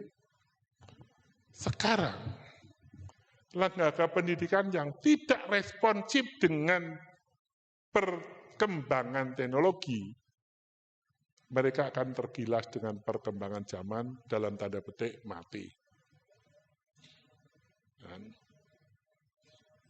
marilah respon dengan perkembangan teknologi, terutama terkait dengan teknologi informasi. Perubahan zaman terus-menerus, teknologi berubah. Tapi dunia pendidikan kok nggak mau berubah, ya kalah. Yang kedua, terkait dengan pembelajaran. Proses belajarnya diubah. Ya. Kedokteran aja sudah berubah. Dokter spesial sudah berubah. Apalagi yang jurusan-jurusan seperti ini. Model pembelajarnya dirubah. Lebih banyak kita, ya kan, kolaborasi. Jangan hanya one way traffic aja. Problem solving. Itu akan memberdayakan potensi otak anak. Karena dia akan nalarnya tumbuh, inovasinya tumbuh, melahirkan beberapa inovasi-inovasi yang luar biasa. Dan yang ketiga, terkait dengan tolong kampus-kampus ini lebih banyak pada upaya untuk mendidik anak-anak yang lulusannya sesuai dengan kebutuhan industri, tapi jangan mandek itu. Tanggung jawab sampai outcome-nya. Anak-anak ini ditempatkan di mana? Bekerja di mana? Kalau hanya sekedar meluluskan banyak, bisa saja. Tapi tanggung jawab anak ini diterima di mana? Bekerja di mana? Ini menjadi beban moral yang besar. Sehingga kalau itu terjadi, maka teman-teman sekalian, pengangguran rendah. Karena semua institusi pendidikan bisa mengantarkan anak-anak sampai bekerja atau berwirausaha. Ini sudah tantangannya, sudah outcome, bukan sekedar output. Dan berikutnya, teman-teman sekalian, jangan kerja sendirian. Karena lulusan Anda itu Urusan satuan pendidikan vokasi itu pasti terkait dengan dunia kerja maupun dunia usaha. Sehingga setiap satuan pendidikan wajib bekerja sama dengan dunia usaha dan industri. Nah, kalau kerja-kerja sendirian, ya lulusannya nggak ada yang memperhatikan. Ini dunia vokasi jelas ketat. Saya akan tadi kan saya seminar sosialisasi tentang Perpres, hampir selesai. Apa ini? Surat cinta nih. Oke, nggak apa-apa. Hampir selesai, ini tinggal terakhir, Pak. Tadi saya seminar di Hotel PowerPoint terkait dengan Perpres 668 tentang revitalisasi pendidikan dan pelatihan vokasi. Kebetulan di situ dengan Sekjen Naker, terus Dirjen Pendidikan Penko PMK, terus juga ada dari Kadin, itu membahas ini semua. Wajib kerjasama dengan Dudi, difasilitasi Kadin, ya kan, difasilitasi oleh kementerian lain. Ini yang akan menjadi poin kita ke depan, pendidikan vokasi akan lebih hebat. Yang terakhir, nih Pak sekalian, sehebat apapun teman-teman sekalian, masyarakat butuh tahu. Lakukan publikasi. Apa yang kita lakukan, apa produk kita. Lakukan itu. Sekarang banyak itu media-media yang gratis. TikTok juga boleh. Ya kan? Apa di luar TikTok apa itu yang rame-rame itu?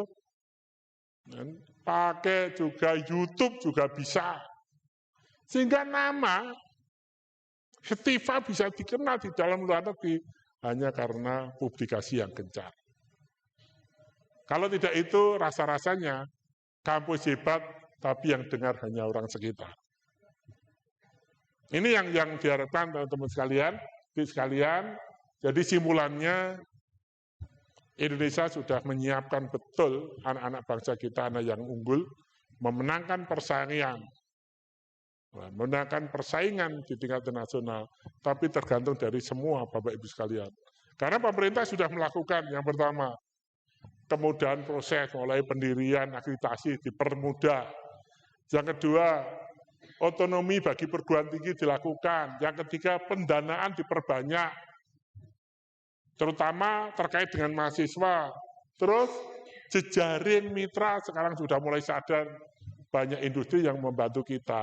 Yang terakhir juga aktivitas mahasiswa kita diperbanyak. Oke, Ibu sekalian, ini saya tulis dan catat, beli ikan bersama kekasih, cukup sekian, terima kasih. Silakan kalau ada pertanyaan. Ya.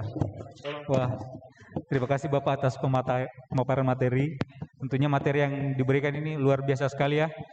Semoga bisa menambah wawasan kita dan bisa memberikan sedikit pencerahan Pak. Mungkin kita masuk ke sesi selanjutnya, sesi diskusi. Kami persilakan kepada mungkin Bapak Ibu atau adik-adik mahasiswa, silakan.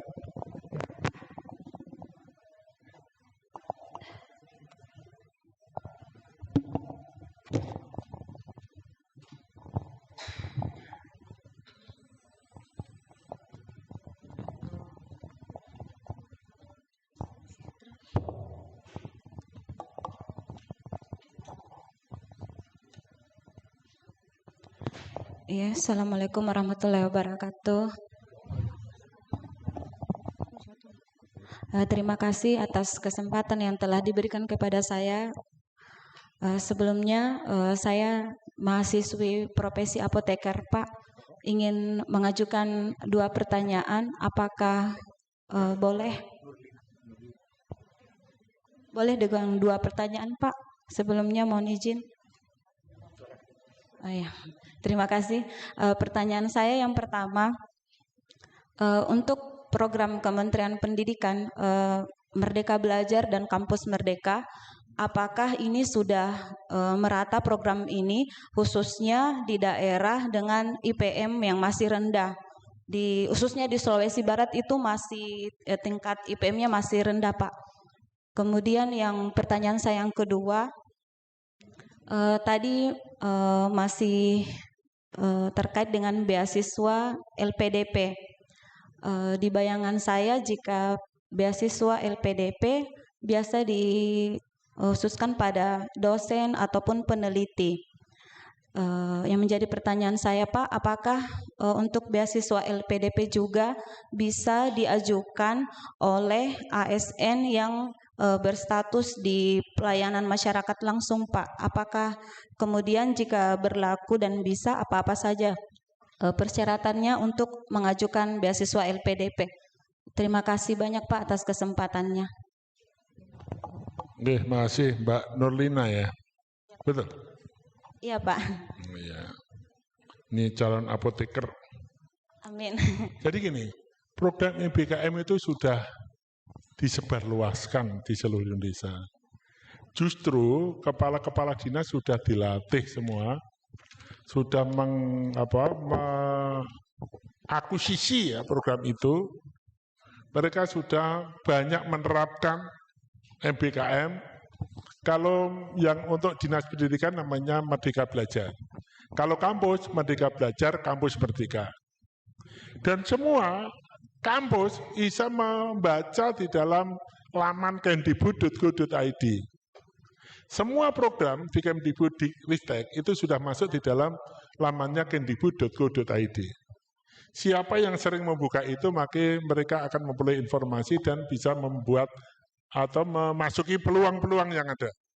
Selama kita tidak pernah memasuk di dalam jejaring kemdikbud.go.id, maka kita akan sulit memperoleh informasi itu. Dan dinas pendidikan sudah dikasih aplikasi banyak, dan sekarang tidak banyak lagi orang Jakarta langsung turun ke satuan pendidikan. Harus ke dinas pendidikan. Jadi walaupun Sulawesi Barat, walaupun Papua sama. Mereka sudah mengakses itu semua. Nah, terkait dengan beasiswa LPDP, banyak kok pegawai negeri sipil, terutama di Makassar ini yang kuliah di luar negeri dari dana LPDP.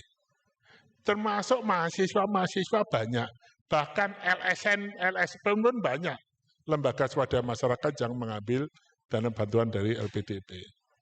Hanya syaratnya gampang. Anda pinter bahasa Inggris. Kalau TOEFL-nya minimal 600. Itu. Ada yang tingkat TOEFL-nya berapa lupa saya, setara dengan 600. Cara yang kedua, Anda harus searching, daftar di perguruan tinggi di luar negeri, di mana Anda mau.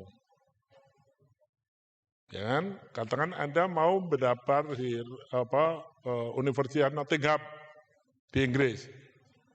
Anda searching ke sana, cari dosen pembimbing di sana, guru-guru besar di sana.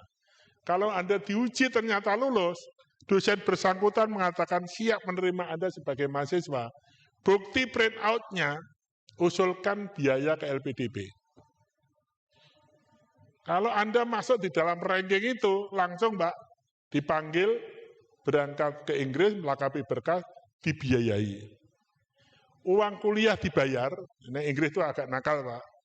Kalau orang Inggris sendiri kuliah, setahun bayarnya paling 100 juta. Tapi kalau luar negeri 400 juta satu anak. Itu yang bayari negara. Setiap bulan Anda dikasih minimal 30 juta untuk hidup. Tuh, itu kalau untuk kuliah cukup. Asalkan nggak setiap hari jajan. Nah, di sana itu yang mahal tenaga kerja. Kalau ayam, satu utuh itu paling 80.000 mentah. Tapi kalau sudah jadi gorengan, di atas 300.000. Kangkung, tahu kangkung kan? Makanan termahal di Inggris itu kangkung. Jangan sekali-kali jajan kangkung di sana, habis duitmu. Itu mahal. Itu untung Mbak 30 juta. Tapi kalau Anda ke Australia, uang 30 juta nggak cukup sebulan. Makanya LPDP memberikan uang di atas 35 juta per bulan untuk kuliah di Inggris. Ya di Australia. Itu beda-beda, setiap negara standarnya beda. Nah kalau sudah kuliah di sana, nyaman kan? Karena Anda ditanggung sampai lulus. Ya kan? Kalau S1 itu kan 3-4 tahun. Magister kalau di Inggris itu paling-paling 16 bulan. Nah, PhD itu tanpa kuliah tapi penelitian. Itu paling 3 tahun sudah selesai. Saya punya keponakan dosen UGM, ponakan saya, anak kakak saya, kemarin kuliah di Jepang, di Nikolik Jepang, itu hanya 3 tahun, PhD. Itulah, yang penting bahasa. Nah, kok tertawa, mati ya. Nah, ini pengalaman lagi, saya lihat. Jepang itu membutuhkan tenaga yang namanya nurse, perawat, sampai 10.000 orang. Untuk merawat rata-rata adalah orang-orang jompo, Pak. Dan gajinya minimal 6-10 juta. Tapi mereka syaratnya harus bisa bahasa Jepang. Nggak sulit kok kalau mau setahun bahasa Jepang dikuasai. Syukur kalau ada banyak kuliah di perawat, ya dibekali dengan bahasa luar biasa. Yang kedua Inggris. Inggris sekarang kan Brexit. Brexit itu dia keluar dari Eropa. Ya karena aliansi Eropa. Banyak pegawai-pegawai yang di Inggris, dulunya orang-orang Belgia, orang Jerman, sekitar Inggris, sekarang banyak keluar. Karena kalau Inggris keluar dari Brexit, dia akan mendapatkan 2 pajak. Pajak negaranya dan pajak di Inggris. Sehingga gak cocok, dia balik ke negaranya. Dan ini Inggris membutuhkan tenaga-tenaga dari negara-negara wilayah ASEAN termasuk Indonesia. Banyak orang Bangladesh masuk, banyak orang Malaysia masuk. Sopir di Inggris itu dapat uang 40 juta per bulan. Sopir, Mas. Perawat di sana minimal 12 juta. Tapi harus Anda bisa bahasa Inggris. Gimana mau merawat orang tua, merawat anak, bahasa nggak bisa. Masa dengan anak kok bahasa isyarat. Itu. Ini bedanya, Pak ya. Jadi tolong kalau mau LPDP silahkan siapkan diri Anda. Bahasa. Kalau ke Jepang, kalau bisa bahasa Jepang cepat. Kalau yang bahasanya Inggris, monggo ada bahasa Inggris. Ya kan? Itu akan memberikan kita orang pasti sukses ke depannya. Gitu ya, Mbak ya? Masih ada lagi? Silahkan. Ya, monggo, yuk. Cek. Oke. Bismillahirrahmanirrahim. Assalamualaikum warahmatullahi wabarakatuh. Terima kasih banyak atas kesempatannya. Perkenalkan sebelumnya nama saya Muhammad Fadli Nur Alwani. Sebenarnya bukan ingin bertanya ya Pak ya, tapi lebih ke arah ingin menyampaikan keresahan kami selaku mahasiswa. Utamanya kebetulan saya juga merupakan alumni D3 Farmasi. Lulusan D3 Farmasi. Jadi di sini Pak, problem yang kami alami itu terkait dengan ujian kompetensi yang kami harus ikuti Pak. Jadi regulasinya itu menyatakan bahwa ujian kompetensi itu dilaksanakan berbasis CBT dan itu merupakan sebagai penilaian satu-satunya penentu kelulusan untuk dinyatakan apakah kita kompeten ataupun tidak kompeten. Dan kami menilai Pak bahwasanya hukum berbasis CBT tersebut dengan penilaian sebagai satu-satunya penilaian penentu kelulusan itu tidak atau kurang merepresentasikan kompetensi kami Pak seperti itu. Sehingga bagi kami itu kurang apa ya istilahnya? Iya, maksudnya gimana ya Pak jelaskannya bahwa apalagi kita membahas D3 Farmasi yang merupakan salah satu pendidikan vokasi yang mana harapannya adalah lulusannya menjadi terampil. Sementara yang saya lihat untuk ujian kompetensi berbasis CBT itu lebih cenderung teoritis Pak, saya lihatnya. Nah ini regulasi yang seperti ini yang kemudian menghambat kami Pak untuk dapat lulus. Bagaimanapun hukum itu merupakan hal yang sangat berpengaruh bagi kami. Karena itu juga menentukan apakah kami dapat memperoleh STR untuk dapat bekerja Pak. Jadi besar harapan kami Pak untuk ini ditinjau kembali, dipertimbangkan. Saya mengetahui bahwa ada beberapa program studi kesehatan lain yang penentuan kompetensi ataupun tidak kompetensinya itu dikombinasi Pak, melainkan jadi bukan hanya murni 100% dari ujian, tapi dari ada 60-40% Pak persentasenya. Jadi selain dari ujian, juga ada dari penilaian selama 3 tahun berkuliah. Jadi besar harapan kami Pak itu untuk dapat dipertimbangkan. Terima kasih. Masih Mas Badri. Yang tidak boleh dicampur aduknya adalah penilaian proses dan penilaian kompetensi. Kalau penilaian prosesnya bisa jadi anaknya tertib, masuk terus, ya anaknya cakep, ujian belum. Terus diluluskan, ya jangan. Ujian kompetensi adalah merupakan bentuk kompetensi yang dimiliki oleh anak-anak tersebut dalam menguasai bidang tertentu. Dan dilakukan secara praktek. Itu lebih banyak daripada teori. Kalau proses selama 3 tahun mengikuti kuliah, dicampur adukkan, repot nanti. Ya kan? Nanti. Hanya kalau yang namanya proses itu adalah penentuan anak ini layak ikut ujian atau tidak. Itu Mas. Karena dia masuk terus, oke ujian. Begitu ujian, belum nilainya jelek. Ya nggak boleh itu dikatakan kompeten. Nanti kalau orang anak-anak seperti itu dia katakan kompeten, begitu bekerja jauh dari harapan, kacau. Jadi yang namanya CBT,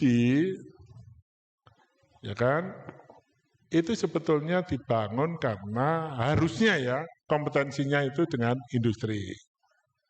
Kompetensi based training atau kompetensi based test atau biasanya based training, pelatihan berbasis kompetensi. Nah kalau CBT betul, kurikulum awalnya mesti dibangun dengan dunia usaha, dunia industri. Nah kalau kompetensinya kita karangan cilaka, saya yakin itu sudah diperhitungkan, sudah bahas dengan dunia usaha industri. Hanya adik-adik sekarang, memang kalau ujian akhirnya tidak berat, dibuat ringan. Semua lulus, bagaimana yang namanya tes kan bentuk saringan antara yang kompeten tidak kompeten. Saya juga mengalami adik. Ujian akhir yang begitu berat. Saya doktornya itu adalah research and development. 7 guru besar yang harus saya hadapi. Protes betulnya, yang lain kok hanya 3-5. Hanya kamu karena research and development. Itu adalah penelitian yang bisa menghasilkan produk. Berat saya waktu itu sampai sakit itu. Tapi itulah kualitas. Sampai sekarang yang S3 ngambil riset and development jarang. Itu rata-rata banyaknya ya studi kasus gitu kan. Yang diambil, analisis gitu. Justru kalau kita melewati ujian yang berat, saya yakin itu produknya luar biasa. Jadi kalau saya yakin ujian yang diterapkan itu mesti sudah dipertimbangkan besar.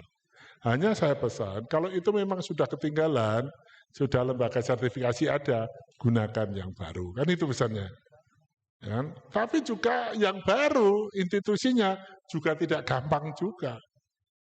Karena kalau farmasi, itu kalau seperti kedokteran, itu tingkat kesalahannya kalau tidak itu harus zero.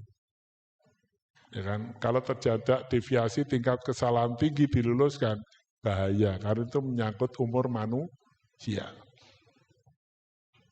Tuh, ya harus diikuti dulu, direview. Masalah lapangan pekerjaan itu mati jadi masalah kan? Itu kok saya itu udah lulus berapa tahun cari pekerjaan sulit gitu. Bisa jadi mungkin di sini Anda kumpul di sini banyak pekerjaan yang serupa yang sudah diambil oleh teman-temannya. Tapi tolong searching secara Indonesia, harus berani keluar dari sini. Pengalaman anak-anak saya lulus, waktu kedokteran lulus, di dokter umum banyak sekali. Begitu dia spesialis, dimanapun banyak sekali. Saya yakin, Pak, sekarang dibuka banyak apotek-apotek, banyak besar-besar. Yang namanya K24 itu di mana-mana itu. K24. Itu di mana-mana itu. Satu apotek itu minimal dia dengan aplusan, minimal butuh 6 orang. Kayak gitu banyak, tapi Anda jangan berpangku pada informasi temannya. Searching apotek K24 masih ada lapangan. Ada tidak ada, masukkan lowongan kerja. Nanti suatu saat diundang. Kalau masih di lingkungan Indonesia nggak sulit deh.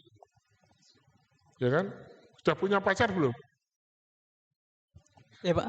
Sudah punya pacar belum? Sudah belum? Kalau belum nggak masalah, di tempat lain cantik-cantik juga. Gitu loh. Iya Pak. Yang penting dapat pekerjaan di tempat lain. Jangan menunggu hanya di Makassar. Ya kan? Nggak perlu sampai di Lombok, nggak apa-apa. Maluku nggak apa-apa. Saya yakin daerah-daerah sana akan kekurangan jurusan farmasi. Ya kan? Berani nggak? Insya Allah Pak. Ya buka searching di dunia maya. Buka di internet. Cari di dalam kuncinya adalah farmasi atau kuncinya adalah apotek. Kebutuhan tenaga kerja di apotek di Indonesia keluar banyak itu udah. Daftar aja. Nanti dapat istri di daerah sana, alhamdulillah. Nggak dapat kebangetan gitu aja ya. Oke, itu ya Mas ya. Iya Pak, makasih. Oke. Ya, masih ada? Ini terakhir. Masih ada boleh. Nah, satu lagi perempuan. Ya mungkin ini pertanyaan terakhir ya. Terima kasih Pak. Assalamualaikum warahmatullahi wabarakatuh. Perkenalkan, nama saya Husnul Maisya Pak. Saya dari program studi Sarjana Farmasi yang merupakan peserta kampus mengajar Angkatan 4 yang sekarang sedang berlangsung.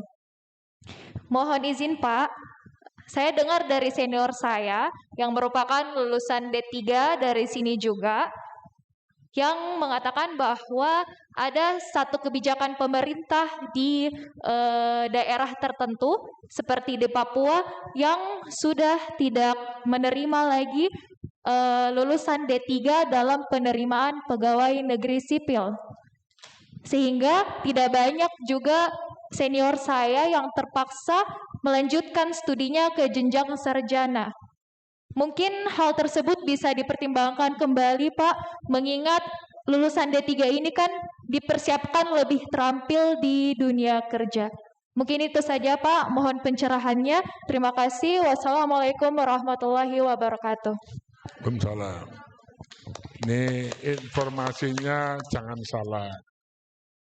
Pemerintah, ini secara umum ya, pemerintah itu menggawe pegawai itu ada dua, berdasarkan Undang-Undang ASN. Aparat sipil negara. Kalau yang tentara kan aparat militer. Jadi pegawai Indonesia itu ada aparat militer dan sipil. Lah ASN, aparat sipil negara itu terdiri dari dua. Pegawai negeri sipil dan P3K. Pegawai pemerintah dengan perjanjian khusus. Itu mau sampai usia 55 tahun boleh menjadi P3K. Dan gajinya sama, hanya tidak mendapatkan namanya pensiun, karena gajinya nggak dipotong. Kalau yang PSS seperti saya, setiap bulan gajinya dipotong untuk pensiun. Kalau ini nggak dipotong. Sehingga jangan kaget, P3K tidak dapat pensiun karena gajinya tidak dipotong untuk pensiun. Nah, untuk menjadi P3K harus ujian juga. Semuanya PNS maupun P3K ujian oleh yang namanya Menpan RB. Siapa yang bisa menjadi pegawai? Mereka ada kok, Mbak. Saya tetangga punya. Dia teknik rehabilitasi. Itu dia hanya diploma 3 kok kemarin bisa diangkat. Jadi artinya tidak ada yang namanya D3 tidak diterima. Tergantung kebutuhan dari masing-masing daerah. Rumah sakit itu tidak S1 semua. Lah siapa nanti yang bagian untuk rehabilitasi medik? Ya kan? Tetangga saya itu ada yang bagian urusan itu loh, peralatan rumah sakit. Diploma 3 dari Politeknik Negeri Semarang. Lulus langsung diterima di Jawa Timur. Tapi melalui tes semua. Jadi intinya tidak semua diploma itu tidak diangkat. Hanya tergantung kebutuhan masing-masing satker. Kemungkinan di beberapa daerah Aku jurusan farmasi tidak dibutuhkan karena masyarakatku sedikit, yang ngurusi farmasi sudah cukup, ya nggak dibuka. Tapi mungkin ada beberapa daerah rumah sakitnya baru, nah ini rumah sakit baru butuh tenaga farmasi, butuh dokter, butuh juga dia perawat, butuh bidan, ya dibuka dong. Perawat kan juga enggak S1 dah, perawat kan diploma tuh Mbak. Juga diterima di rumah sakit negeri pengangkatan baru. Ada yang PNS, ada yang P3K. Tuh. Jadi tidak benar kalau ada mengatakan D3 tidak dibutuhkan lagi. Hanya sedang saya berjuang. Tolong lulusan D3 jangan dihargai 2B. Karena kalau D1 kan 2A. Ya kan D2 itu 2B, D3 harusnya 3C, 2C. Sehingga D4 sudah 3A setara dengan S1. Ya berjuang ke Menpan seperti itu. Kasihan kalau D3 dihargai 2C.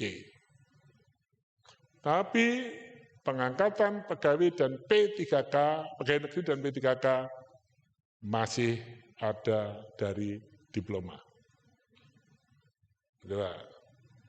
Gitu ya. Nanti coba dicek di semua laman dari Menpan, ada enggak jurusan D3, D2, D1. Dibuka setiap rekrutmen pegawai negeri, P3K, pasti akan terbuka di dalam laman Menpan, jurusan-jurusan, prodi-prodi, atau tingkat pendidikannya itu terbuka lebar. Jangan khawatir, masih terbuka lebar. Terima kasih. Ya, terima kasih Bapak atas jawaban pertanyaan ya. Sebenarnya saya lihat masih banyak pertanyaan ya, mungkin karena materi yang sangat menarik. Terima kasih sekali lagi Bapak atas pemaparan materinya. Ya, mungkin yang bisa saya simpulkan dari pemaparan materi tadi bahwa setelah dijelaskan tadi ada beberapa ya, tentunya ini merupakan pertimbangan dari pemerintah mengeluarkan kebijakan atau program di mana untuk mendukung program MBKM ya, Merdeka Belajar Kampus Merdeka. Dan sekedar informasi Bapak, kampus kami sudah mengikuti beberapa program yaitu pertukaran mahasiswa, kampus mengajar, kompetensi kampus merdeka, dan praktisi mengajar. Ini baru sebagian. Mudah-mudahan kita bisa berbenah untuk bisa lebih berkembang lagi agar kompetensi lulusan kita bisa bersaing ya, kalau bisa dengan negara-negara lain Pak. Mungkin itu yang bisa saya simpulkan. Saya akhiri dengan ucapan wabillahi taufiq wal hidayah. Wassalamualaikum warahmatullahi wabarakatuh.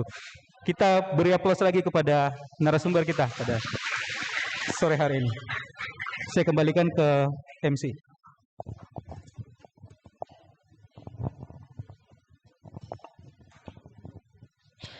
Acara selanjutnya penyerahan cenderamata. Dimohon kesediaan Bapak Apoteker Dr. Andes Haji Sabudin Agani untuk menyerahkan cenderamata kepada pemateri kita pada hari ini.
Baik, demikianlah serangkaian acara kuliah tamu pada hari ini. Saya selaku Master of Ceremony, Andi Firdandira, mohon undur diri. Mari kita tutup acara pada hari ini dengan mengucapkan hamdalah. Alhamdulillah Rabbil Alamin. Billahi taufiq walidayah. Wassalamualaikum warahmatullahi wabarakatuh.